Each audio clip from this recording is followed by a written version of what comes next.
opposite. I think when he first gave his first talk, there's a lot of people here, so the big room is pretty crazy. My name is Barr. Probably most of you don't know me, but I know many of you do from the 20Books group. I'm really just a regular guy like regular writer just like the rest of you. The only reason I'm up here is because I had to fight cancer while I was writing my science fantasy series, and Craig asked me to come up and give my story. It's a short talk, but hopefully it'll impact you and mean something to you. So,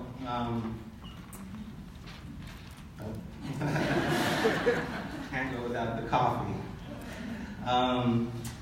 So my talk is basically on how I published 5 books while fighting cancer for the last 2 years, and how I still am writing while the imminent possibility of the cancer coming back and death still hangs over my head.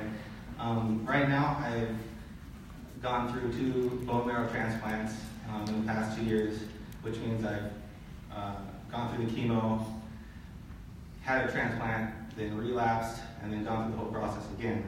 So that was definitely tough. I currently am on a lot of medications. I don't really feel the same or look the same. If you see my Facebook profile, I know we all have been looking at each other like, oh, who's that Facebook author? Who's that Facebook author? I don't look the same as my Facebook author image because of the medication, but it's okay.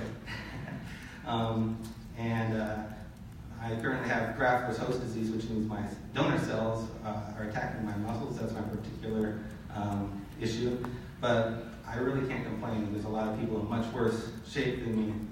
So when my leukemia came back last year, I was part of the 20Books group, and it was the very beginning of December that I found out, just in 2016, just last year, that the leukemia had come back. And I'd only been in the community, the 20Books community, for about 3 months, and I'd already felt like at home with so many of the authors there, with so much good information being shared and so many friendships, author friendships being established.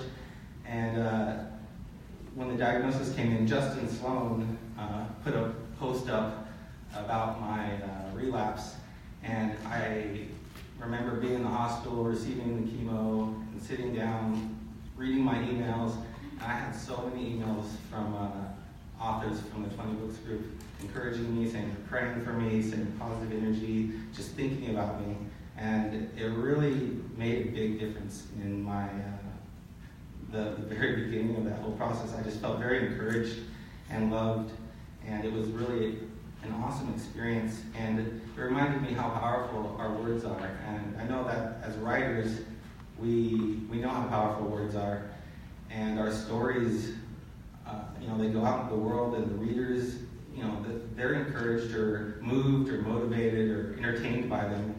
And our words are powerful, and your words were very powerful to me at that time in my life. And that Christmas was really tough. On the 20th of December, the doctors told my family that probably wasn't going to make it in the next 2 days. They should probably come and say their goodbyes. So I had all my friends and family and my oldest 2 kids that were 5 and 7 come and say goodbye to their dad, and that was really tough. I vaguely remember those, really fuzzy, saying goodbye to so many people. And while that was going on, I was being supported by a lot of authors out there who were putting me in their newsletters and just sharing about my books or my story. And I remember before I went really downhill, looking at my sales and going, what in the world's going on? I've never made this much football. I knew it was all because of all the people just being nice and supporting just someone that they barely knew for 3 months or less. And so that was really just amazing. But I didn't die, thankfully. And I got my bone marrow transplant, and that's why I'm here today. So going back to the topic of how did I publish 5 books while fighting cancer. So I'm going to rewind to 2014. I didn't really know about self-publishing, other than I didn't really have any high regard for it at that time. And then I ran across Lindsay Broker's blog, and I saw all this fascinating information about how indie authors were really successful and doing innovative things. And I started pouring through her different blog posts that were really like in digest form of different strategies she had seen authors doing and she was trying to implement. And so I was really invigorated and encouraged by all that. I was like, wow, I'm not going to pursue the traditional route, which I had been doing. I did a complete 180 and went all in for indie because I started seeing the power of what you could do on your own and just being in control of your own business. And that was incredibly encouraging. And it also gave me insight into the power of the indie movement, which is how giving and helpful we are in our communities. And the 20Books group is a great example of that, how we share our strategies, our failures, what worked, what didn't. And I find that, it's so easy to try to keep your secrets, or that's kind of the natural human nature you find something good, don't tell anyone, and just, keep it to yourself. But it's like there's a spirit of sharing and givingness that we indies have. And I think that is really an amazing thing. And that's why so many of us are able to encourage each other and take the next step in our careers as we're sharing information and working together and networking. It's really a powerful tool. And I think that spirit needs to just keep continuing, and that's what's gonna, we help each other out. We don't have to pull each other up by our own bootstraps. We're a community, and that's really an awesome thing. So I was working on my own book series. I'd written the first 2 books in a science fantasy series, and I wanted to write a 3rd book. And I saw that Lindsay Broker, who writes sci-fi and fantasy, was doing, I believe it was a sci-fi romance series, and she wanted to implement this rapid launch strategy. So I was like, oh, okay, I'm gonna do that too. And she was pretty successful in doing that. So I started writing book 3, and about 30,000 words in was when I received that first cancer diagnosis.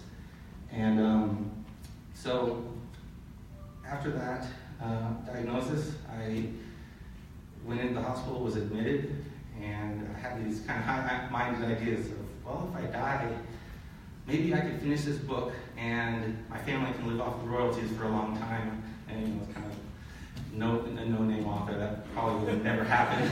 But I had that idea in my head. And so I went in like, oh, I'm going to make this like a mini retreat, a little vacation. I'm going to make the best of this leukemia.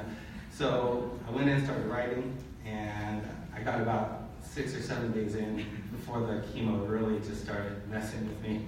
I remember the tube that one of the nurses had. It looked like orange, chemical waste, and they slowly pushed it into your veins through like an IV, and they were decked out in full regalia with a face mask and protective gear. And I'm like, wow, this is really surreal. So I tried starting to write that first time, and then the chemo hit. Couldn't eat. I couldn't really function anymore, and it really was a really dark time in my life, the darkest time, I'd say. And I couldn't get out of bed after a while, and it was really difficult. So my wife brought in this collage of pictures of my 3 boys and her, and there's all these pictures of them. And as I sat there, or lay there in bed, looking at them, it began to really eat me up that I might not be there for my kids. And that was one of the hardest parts of the whole thing, was thinking, my kids are gonna not have a dad, I'm gonna leave them fatherless. And I had all these great ambitions of being the greatest dad ever, and wanting to be part of their lives. But the thought of leaving them was my main motivation for fighting the cancer. And that's been my main motivation throughout the entire relapses and everything. So at some point in that 40 days, I told my wife, I'm never going to write again. I just want to be with you guys, and that's it. And I was determined. After this, I'm never going to write. I'm just spending all my time with my family. And I think the nearness of death definitely brings home your deepest priorities and your deepest cares. And for me, that was my family, my relationships, and my faith in God. And those things became central to my life at that point. And then, after those 40 days, I made it through, and I didn't think I was. And then I got home, and about a month and a half later, this strange desire to write started coming back, and I was like, where's this coming from? How am I going to tell my wife now that I'm writing?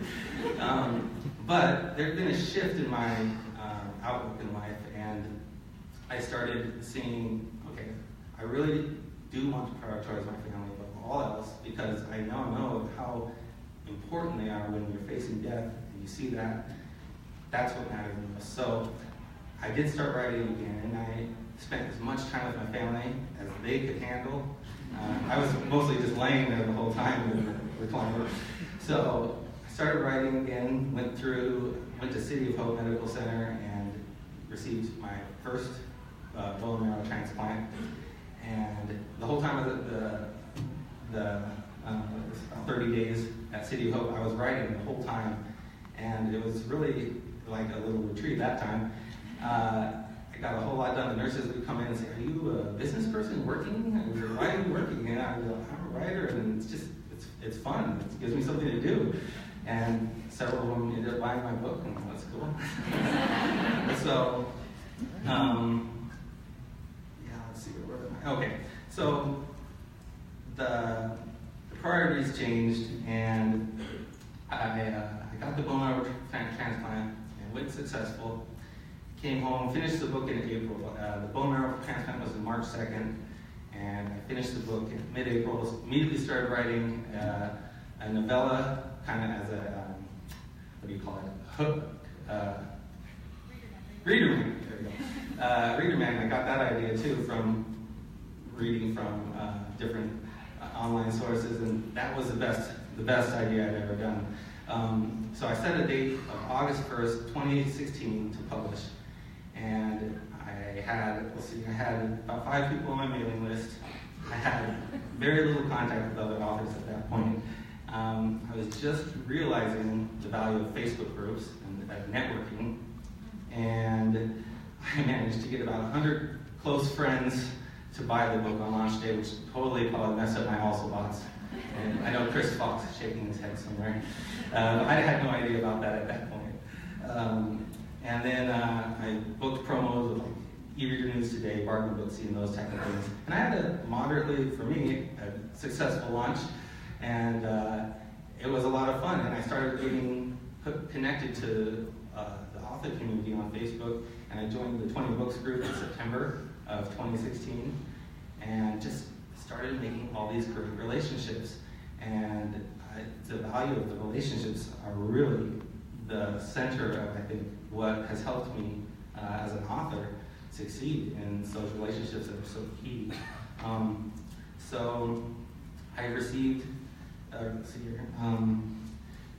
So it was just 3 months later after joining that I had the cancer return and went through the process, almost died, got the transplant, and that's where I am today. I just struggle with lots of fatigue, and really that's the main thing that I'm dealing with. But it's that drive to succeed and to tell our stories. I know we all have this passion and this excitement that like pushes us. Before I got the cancer, I would wake up at 3:30 in the morning, every morning, right around that time, without an alarm clock, and I just start writing because I was so excited every day to write. I haven't been able to do that quite normally because of the fatigue now, but I'm hoping that's going to come back soon. But with going through all that, standing here today, I'm really proud to say that I've accomplished a lot of my goals. I've written a short story in Lindsay Broker's Fallen Empire series as part of the Worlds, and that was a huge exciting thing for me to do because she was such a mentor to me early on. And I've co-authored a book with Michael Anderle, which was a complete honor. I was in my hospital room during my second bone marrow transplant just back in February or March, and he called me up on the phone and asked me if I wanted to join the Age of Magic, and I swear I was like, oh yeah, sure, totally. And the nurses definitely saw something like me smiling a whole lot that day and asked me what was going on, and I told them the whole story. And then I've also had 3 stories come out in anthologies, and one of them just recently became a USA Today bestseller, so now I can say I'm a USA Today bestseller. That was pretty exciting, and just not something I had ever even dreamed of happening. And I've also grown my email list through a lot of just cross promotions with other authors to 30,000 subscribers, and those relationships I have with my readers are just as precious to me as my author relationships. I got tons of emails. I always get emails about how I'm doing. They're asking how the cancer issues are going. They really care about me, and I take the time to respond to them because I care a lot about them. And I think those reader relationships are incredibly important, and Michael's big on reader relationships, and I see that as so valuable. I treat them almost like, like they're my boss. Like I want to please them. I want to be a part of their lives. So it's just an honor to have people reading my stuff, frankly. So to close this, I think the most important thing of all is our family and those relationships we have, the loved ones we have that are closest to us. I know when I am on my deathbed, which is not hard for me to imagine anymore, I'm not going to be I wish I had made more money, or I wish I had accomplished these things. It's going to be, I want to be around those who love me. I want to be known as a good father and a good husband, and those type of roles. Those relationships we have with each other are so important. But if we have our priorities right and we also have this passion, we can accomplish great things, and our loved ones will see that we value them, and they will support us. And my wife is a huge support for me, and my kids are always, my oldest is always like, I can't wait to buy all your books when I get enough money. I'm like, don't worry, I'll give them to you.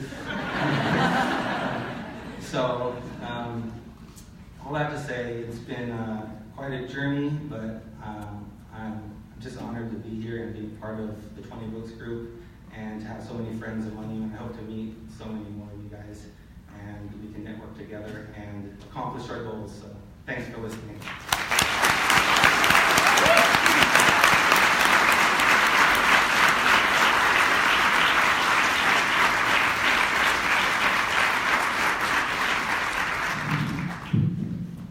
Thanks, Brandon. What a great story. Appreciate you sharing that with us. Brandon Barr, that's 2 R's. His also thoughts are already dick, so if you want to buy his books, it's cool. And they're damn good books. That's when Michael approached him. That was under the promise that you write great books. You write great stories. Next up, from Martelle, Iowa. No shit, that's where he lives.